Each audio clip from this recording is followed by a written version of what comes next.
Audio Jungle. வணக்கம். Hitech news TV செய்திகள். சிவகாசியை சேர்ந்த 50 வயது பெண்மணி சர்வதேச அளவிலான பளுதூக்கும் போட்டியில் தங்கம் வென்று சாதனை படைத்துள்ளது ஆச்சரியத்தை ஏற்படுத்தியுள்ளது.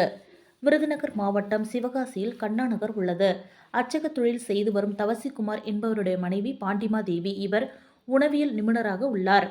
இந்த தம்பதியினருக்கு மணிகண்டன், ஹரிஹரன் மற்றும் ஆகிய 2 மகன்கள் உள்ளனர். இருவருக்கும் திருமணமாகி பேரன்கள் உள்ளனர்.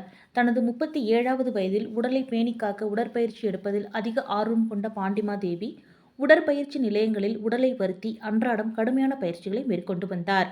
இந்நிலையில் கடந்த நவம்பர் மாதம் 30ஆம் தேதி தாய்லாந்தில் நடைபெற்ற சர்வதேச அளவிலான பளுதூக்கும் போட்டியில் பங்கேற்றார். 20 நாடுகளிலிருந்து சுமார் 250க்கும் மேற்பட்ட வீரர்களும் வீராங்கனைகளும் கலந்து கொண்டிருந்த இந்த போட்டியில் இந்தியாவிலிருந்து 19 நபர்கள் பங்கேற்றனர். குறிப்பாக விருதுநகர் மாவட்டத்திலிருந்து பாண்டிமா தேவி மட்டுமே இந்திய அணிக்காக பங்கேற்று இருந்தார் என்பது குறிப்பிடத்தக்கது. வயது பிரிவுகளின் அடிப்படையில் நடத்தப்பட்ட போட்டியின் பொழுது 40 வயதிலிருந்து 50 வயதுக்குட்பட்டோருக்கான தனிப்பிரிவில் 310 கிலோ எடையை லாவகமாக தூக்கி முதலிடம் வகித்து தங்கப்பதக்கத்தை வென்றுள்ளார். மேலும் சான்றிதழும் பெற்றார்.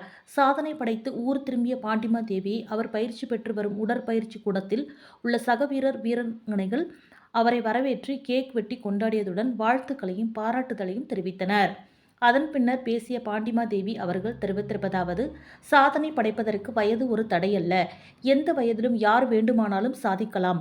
37 வயதிற்கு பிறகு உடற்பயிற்சி செய்வதில் ஆர்வம் தூண்டப்பட்ட தனக்கு 50 வயதில் சாதனை படைக்க சந்தர்ப்பம் கிடைத்ததை பெண்ணினத்திற்கே பெருமை சேர்த்துள்ளதாக பெருமை கொள்கிறேன் என்று கூறினார். மேலும் பேசிய அவர், இனி வரக்கூடிய காலங்களில் மென்மேலும் பல்வேறு போட்டிகளில் பங்கேற்று சாதனை படைக்க ஆசைப்படுவதாகவும் கூறினார்.